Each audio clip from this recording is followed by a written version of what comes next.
Hi, I'm Nikki from Find Me Crafting. I have 4 children and I learned a long time ago that there were 2 things to keeping them relatively happy when we left the house. 1 is snacks.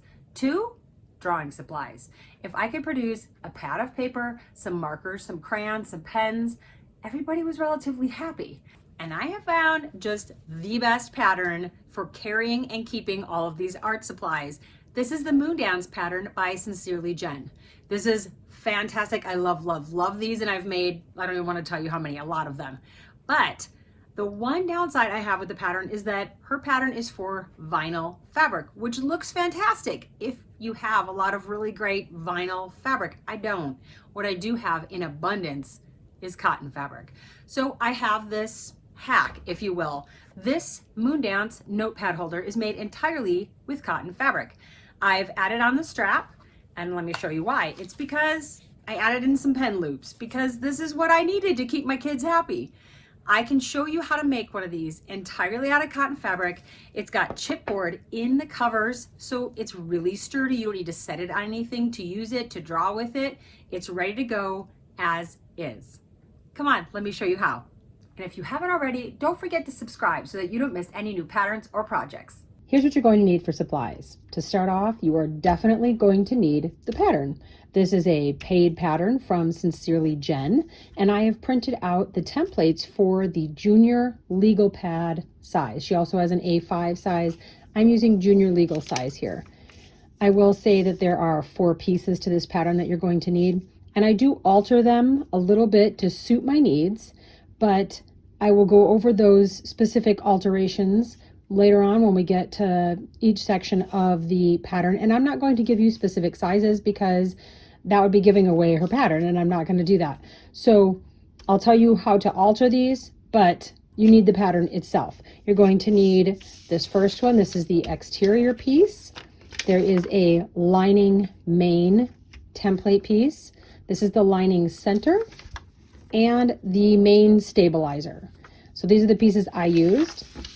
I also used the little strap template that I have at the bottom of my blog post. I'll put a link in the description box down below for this template right here if you want to add a strap. You're going to need some cotton fabric. This is the fabric I'll be using for the exterior. This is the cotton fabric I will be using for the interior. And this is some Pellon SF 101 Shape Flex. This is an iron-on interfacing, and that is what I recommend using, but if you have something else you think will work as well, go for it. You're going to need 1/3 of a yard for each of these for each notepad holder. I will say that if you have an exterior that has a direction to it, see, mine can be cut any which way, there's not like a specific up or down, but if you wanted it to go, say, this way, in order to fit your exterior piece on, you're going to need 1/2 yard of this fabric, the exterior fabric. But if, like mine, it doesn't matter if you cut it this way, 1/3 of a yard will be great. You're going to need some chipboard. I bought a heavy chipboard. This is a 2mm chipboard. It looks like this when you get it. And you'll need something like this to make the notepad holder firm enough that it doesn't flop around at all. You're going to need some fabric scissors or a cutting mat, a ruler, and a rotary cutter to cut your fabric. You will also need something like this cutting mat and ruler to cut the chipboard. I used the Cricut True Control blade to cut my chipboard, and you need something like this underneath it so that you're not cutting whatever surface that you have the chipboard placed on while you're slicing through it. You're also going to need some 1/2 inch wide elastic trim, and you're going to cut this to 13 3/4 of an inch. You're going to want a fabric marking pencil or marker. This is a chalk pencil in the color black, so it kind of looks like pencil. You're going to need a fabric glue stick. This is a water soluble temporary glue stick. It works awesome for this project. You're going to need a sewing machine and, of course, some matching all-purpose thread. You will also need a zipper foot for your sewing machine, at least I do. You're going to need sewing clips and sewing pins. There is one section where you definitely need pins. For everything else, I'm going to be using clips because I injure myself with the pins. You're going to need an iron and an ironing board. Once you're done, you're going to want some Crayola Pipsqueaks Skinnies markers. I know that these are going to fit into the marker loops. I'm not sure if anything else does. I haven't tried it, but I know these do. And you're going to want a notepad of some kind. This kind is blank in case you're thinking there's going to be just more drawing done. And the ones with lines will also fit. These are both 5 by 8 inches. I have links in the description box down below for the ones I used. If you're adding a strap onto the front, you could use Velcro to close it and you would just need the Velcro pieces to sew on, or you can add a snap. I have a cam snap table press. That's what I'll be using for this. You will also need the pieces that work with plastic snaps. I'm using size 20 plastic snaps. You'll also need an awl, an AWL awl, to punch the hole in your fabric. You can also use a handheld snap press. Optionally, there's this tool called a seam roller. This is quite handy for pressing lines into your fabric. You don't need this, but it is quite handy to have. And also, if you have a bag tag that you want to put on the front of your notepad holder, you need to have that ready too. I'm getting ready to cut my fabric out, and I wanted to tell you that I don't do any alterations to the exterior template piece. For the lining main piece, I cut 1/8 of an inch off the top and 1/8 of an inch off one of the sides. Not both, just one. For the lining center piece, I cut 1/8 of an inch off either the top or the bottom, just one, not both. For the main stabilizer piece, I cut 1/8 of an inch off the top and 1/2 inch off one of the sides. So for a couple of the pieces, I add extra fabric to the outside of this, and I'm going to show you how I do that. I have traced my exterior template onto the back of what will be my exterior fabric, but I want to add 3/4 of an inch around all 4 sides. So I'm going to take my large ruler and I'm going to line up 3/4 of an inch along that line. You probably can't see that, but it's just 3 lines in here. I have the 3/4 of an inch on my drawn line from my template, and now I'm just going to draw a new line, a second line on the outside of that, and now I have 3/4 of an inch added. I'm going to do that to all 4 sides. I want to point out that you don't have to draw on the extra lines. If you want to maybe draw your template center and then you line up your ruler and just cut, you can definitely do that as well. I just wanted to show you how I create the lines and explain the process. Now I'm just going to use my rotary cutter and my mat, and I'm just going to cut out along the second lines that I made, the extra larger size. Now I'm going to repeat that process for my interior fabric. I'm going to use the lining main template. I'm going to trace that on the back. I'm going to add 3/4 of an inch around each side and cut that out on the 3/4 extra line. And I'm going to cut out 2 of these from the lining main template with the added fabric. I'm going to cut out 1 of the lining center pieces after I've added 1/2 an inch to the exterior of this. If you're adding a strap, you also need that template, and I am going to trace that. I'm going to fold this over. You need to cut 2 of these strap pieces of fabric. I'm using my lining fabric for that, and you just need to line that up, trace it around, cut it as is. In order to make the pocket in here that holds your notepad, you also need to cut 1 more piece of lining fabric, and that's going to be cut at 14 inches long by 7 1/8 inches wide. Now that you got the fabric cut, let's talk interfacing. You're going to need interfacing on all of these pieces. All of the fabric needs to be interfaced. For the exterior piece, also for the lining piece, and for the lining center piece, you're going to need to cut interfacing, all of the SF101, to these template measurements, the ones that you've already altered. We're going to use these just as is. Don't add anything on. Just trace the template by itself onto your interfacing and cut that out. You will also need 1 piece of interfacing for your strap if you're choosing to add a strap. For the inside pocket to hold that notepad, you are also going to need a piece of interfacing that is cut to 6 1/8 inches tall and 5 5/8 inches wide. So the next step is to iron your interfacing onto each of your pieces of fabric. And I will say that the lines you drew using the template are great for lining up your interfacing. They just go right there in the middle and you iron it on. There's really only two interesting things to note when you're doing your interfacing. One, the little strap piece, if you're doing a strap, there is no border to this. We didn't cut one or anything. You're just going to iron that onto one of the two pieces of fabric that you cut. The second thing that is interesting and different to note about the interfacing is the piece that we're going to use for the pocket that holds the notebook in place. This is our piece that measures 14 inches long, and we're going to fold that in half, line up the edges, and I'm going to put a crease in. I'm gonna iron this and create that fold in the middle. Then I'm going to open it up, and here's my interfacing. What I want to do is place it this way, the longer way down toward the bottom, and I want to center it up so that the top is right here at the fold, but then there's going to be all this fabric on the outside edge where we don't have any interfacing, and that's how we want this to be ironed on. So I'm just going to iron this in place. And then I want to make sure that I still have this crease here. I'm going to go over that again because I want it to be nice and sharp. That's how we interface the pocket piece. Our next step is to get this ready for sewing. So we want to have a finished off edge. We don't want a raw edge on the outside of our project once it's all done. So we have to finish these edges off.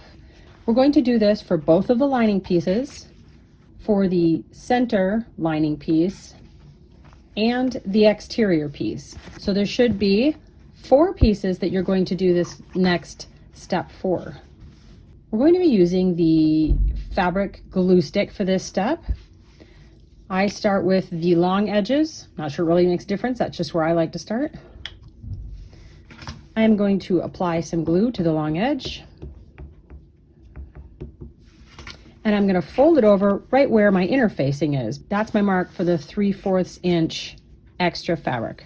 So we line it up and you smooth it down. And you want to make sure it looks straight because this is the finished edge that is going to be shown on the front of your project. Now I'm going to do the other long side. Apply some glue.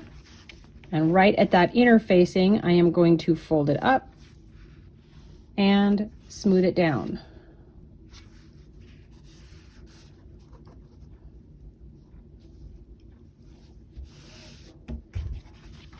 Next, you're going to do the same for the short edges.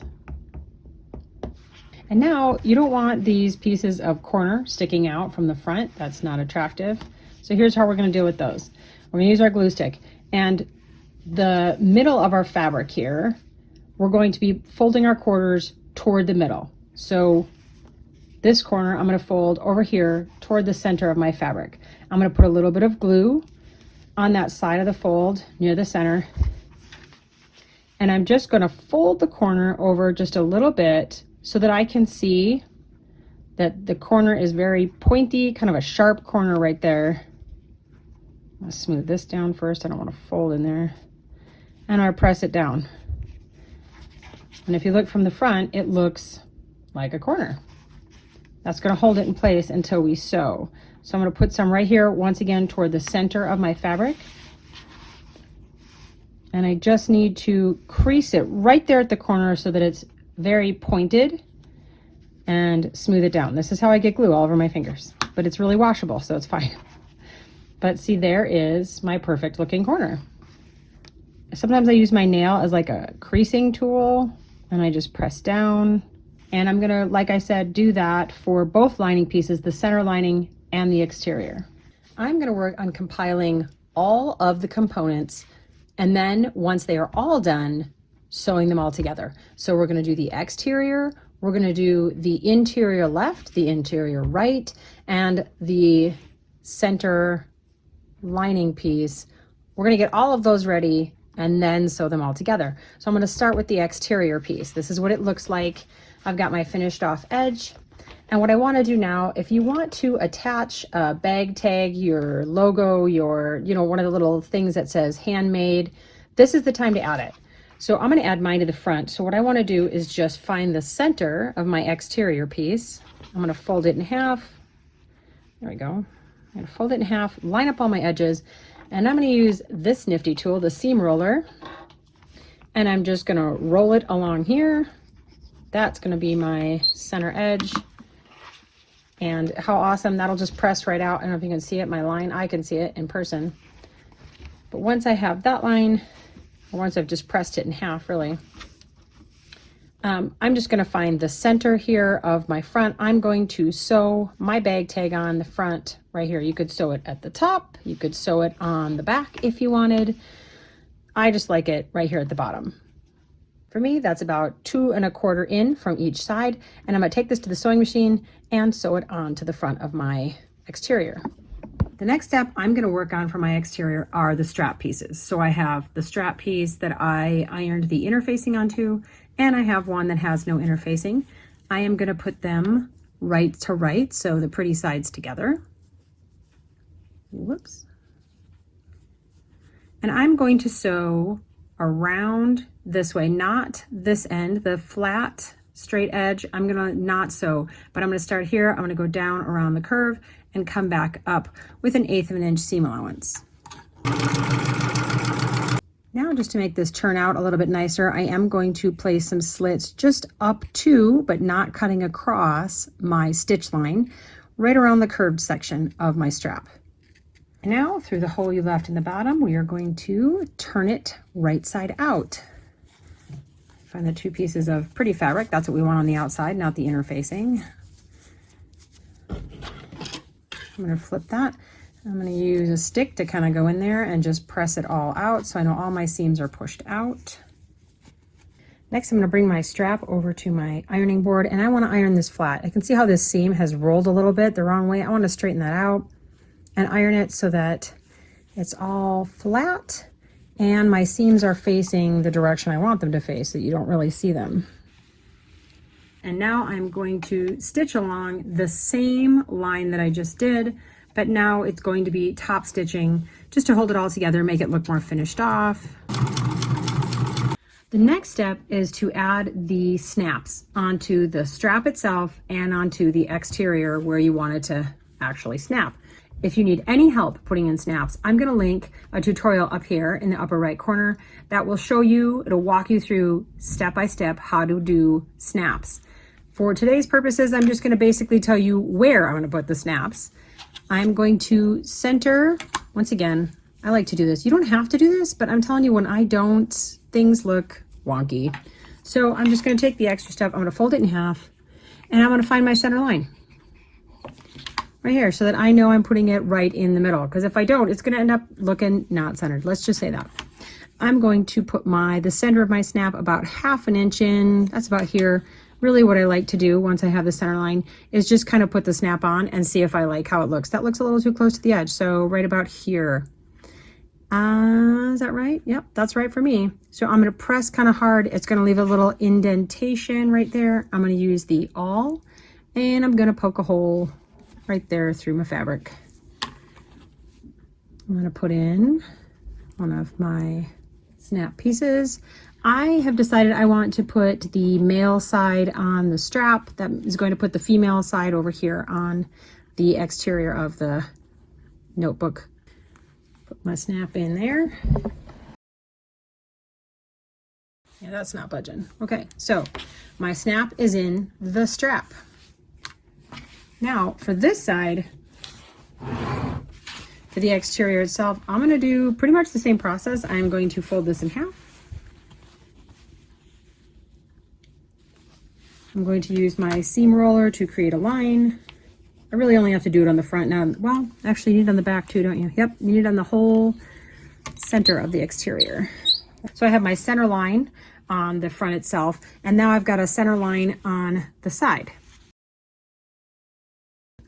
I want the center of my snap to be about 3/4 in, 3/4 of an inch. So I'm going to find that on my ruler, and I'm just going to poke a hole right here.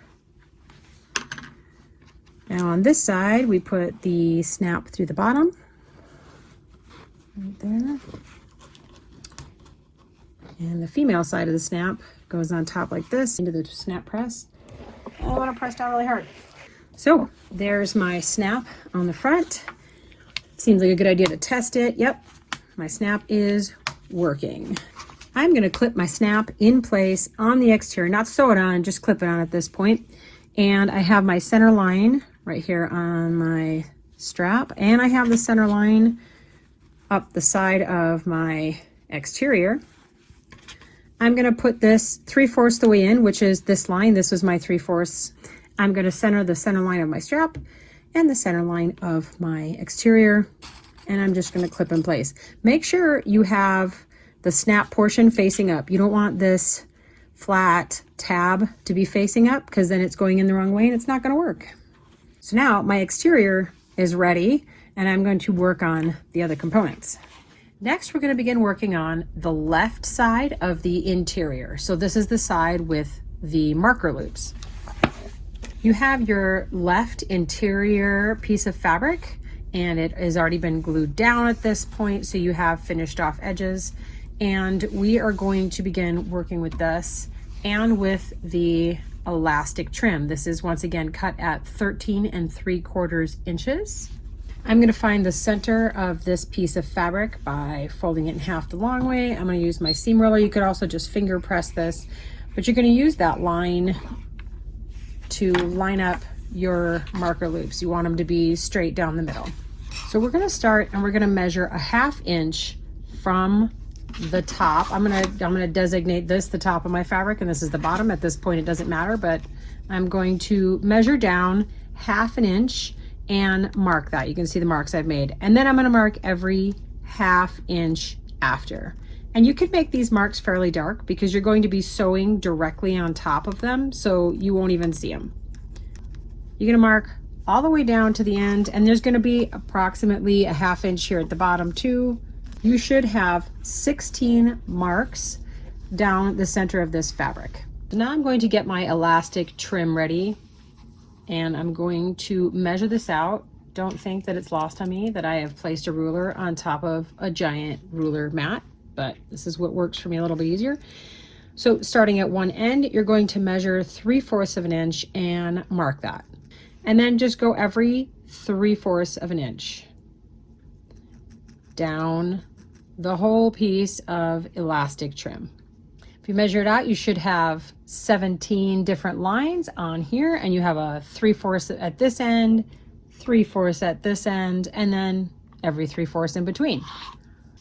This next step requires pins, and what you're going to do is that first line that you drew, you are going to use that. That's just to mark where you should be at the top of your fabric. So I'm going to bend it back right at that first 3/4 mark on my trim. And now you're going to be looking at the line that you pressed into your fabric. You want to be centered right over that. So just for this top piece, I'm going to clip that in place. I'm going to make sure I'm still centered on top of my line. And now you're going to just match up the lines on the trim with the lines you drew on your fabric. So using this second line on the trim, remember the first line is up here at the top. That was just to show you where to fold it to the back. But with this the second line on my trim, I'm going to go down into my trim. I'm going to find the line that I drew, the first line on the top of my fabric, and I'm going to go to the back of the fabric. I'm going to, I'm going to come back out the other side of that line on my fabric, and then underneath and back out the line on my trim. And there's line number 1. That's where my first pen loop is going to be.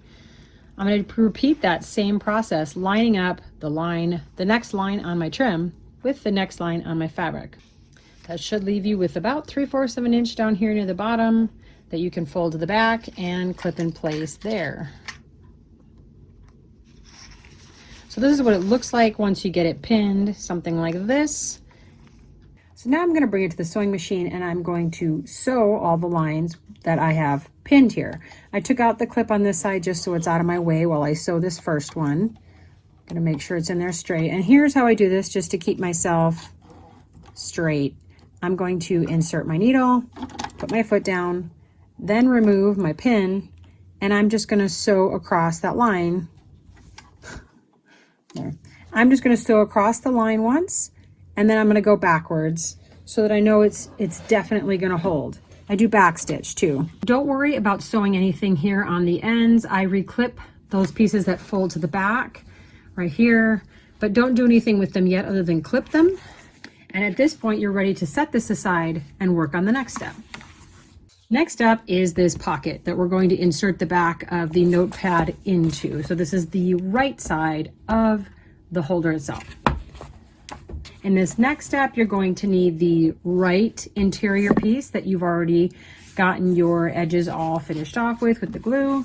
And you need the pocket piece that we ironed in half and interfaced here in this manner like this. The first step is to take this to your sewing machine and sew a top stitch line right here along the folded area that you have. Just 1/8 of an inch from the top here, just sew from one side to the other. I'm going to do that thing again where I find the center lines for both my pocket piece and the right interior side. So I'm going to fold it in half. I'm going to crease it with my seam roller, and I do the same thing with this side. And listen, if you are good at centering this sort of stuff, you don't need to do this. This step, you know, this helps me out because otherwise things end up crooked. But it's definitely not necessary. I'm going to bring this pocket piece over to my ironing board, and I want to fold the bottom. And by bottom, I mean the part away from the fold. So the fold has the interfacing at the top, and we've just sewed the top stitch line across there. That's the top of the pocket piece. This is the bottom. This is the bottom open section. And I am going to fold that up about 1/4 of an inch, and I'm going to sew it to the back of my pocket piece. Ooh, I think that's a little more than 1/4 of an inch. I got a little generous.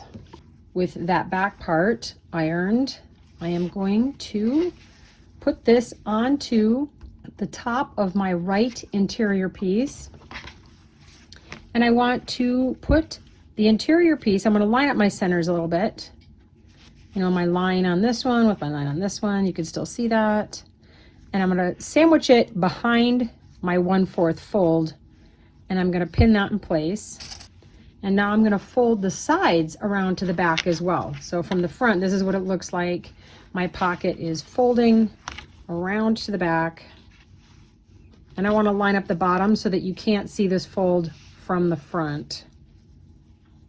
And do that for both sides so that all of the edges for the pocket piece are on the back of the interior right side panel.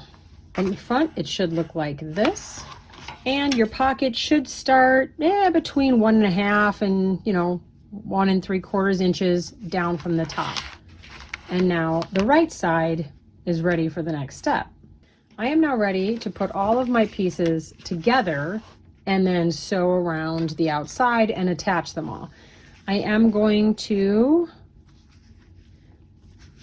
find the center of my center lining piece. This isn't really super important because you're going to overlap the edges, but it makes me feel better to know that it's even. So I'm going to line up the center of my center with the center of the exterior that's still there from when I put that before. I'm going to clip that on just below my outside panel. All right, and now I'm going to put in the left side, and I'm going to center that up. I'm going to overlap this center piece with my panels from the right and the left. But I'm going to get them all in place like this. I'm going to even it all out so that all of my edges are even, and I'm going to clip it all together so that this is all ready to take to the sewing machine. I want to point out that I do not want to see these interior pieces from the front. So these are just slightly smaller than the exterior piece. For that reason, I want them to be hidden inside the cover. So I'm going to take this to the sewing machine. I'm going to start right over here underneath this side. I'm going to go all the way around the outside, but do not at this point sew these interior lines. Leave those alone. You just want to do the outside with a 1/8 inch seam allowance. When I get to the side by my snap, I switch to my zipper foot so that I can get pretty close to the snap itself without bumping it and ending up with a weird line. But I switch right before the snap, like I've stopped here and my snap is right here. And I'm gonna switch just a little bit back away from the snap because my zipper foot and I have a not great relationship. So I do not enjoy using it. I use it when I have to, and that's about it. This is what you should be left with. So all of this is attached. The only parts that are unattached are this side and this side, and I still have this clipped because I haven't tacked down this side at all. The next step is to cut the chipboard that's going to make this really firm. So this one is like a cover. It's kind of floppy, just like this. I really want it to be firm, like this one. I want it to be able to, like, it's really sturdy, and you can set this on your lap, write on it, draw on it, without having to have another surface underneath. So I'm going to use the chipboard, and that's what this is going to do, is stabilize it. So at this point, you're going to use the main stabilizer pattern from the Moondance templates. So I'm going to just trace that onto my chipboard, and you need 2 of these. You need to cut 2 pieces, one for the left, one for the right. So the method I use for cutting this out involves a cutting mat underneath. You don't want to cut anything like carpet or table or anything that you definitely do not want to put marks onto. And I'm going to be using the Cricut True Control blade. It's a lot like an X-Acto knife, so if you have an X-Acto knife, works the same. And I use my cutting ruler, the same one I use with my rotary blade, rotary cutter. And I'm going to press down really hard with my left hand, and I'm going to cut with my right, and I'm going to cut once, twice, like about 5 or 6 times, and each time through is just going to cut farther into the chipboard. And unlike your 5th pass, you'll feel it break through. Once you have your chipboard cut, it's time to insert it into the side sort of pockets that you have left open. Sometimes this takes a little bit of wiggling. You got to make sure that you get underneath this little piece that you folded over from the front. I try to get underneath that with the chipboard, otherwise it gets stuck halfway. And then it just slides on in. You're going to want to push it as far in as you can. And here's where I'm going to alter this a little bit. It goes all the way in, but I do not have enough room here to sew this shut. So I'm going to take another 1/8 of an inch to 1/4 of an inch off the side of this so that it's narrow enough for me to be able to close it. And that really just depends on my seams and how well I've been sewing for the day. So maybe you won't have to do that. I start large and go small because once it's removed, you can't get it back. This side, on the other hand, feels like I probably will be able to sew it there. You can feel the ledge of it. I think I can get that seam. So I may not shorten this side, but I am going to shorten this side by about 1/8 of an inch just so that I have a little more room to close this. I have my zipper foot back on, which, you know, love-hate relationship, but it's definitely something I find useful for this next step. It's the last step, in fact. You just have to sew down these center seams here so that that pocket is closed, and your chipboard, which is inside here now, you have to put it inside before you sew it shut. And that's it. You just do the 1/8 to 1/4 inch seam right here along these 2 center lines. You want to get pretty close to the chipboard so that it doesn't move around. All that's really left to do at this point is put in your notepad and your markers, which is the fun part. If you still have some of your pressed lines, they're easy to iron out. Just watch out for your plastic snap. Just think of all the cotton fabric possibilities. I have these notepad holders all over the place, and my daughter has already requested some for friends. These are so fun, and I hope you enjoy them as much as I do. Happy crafting!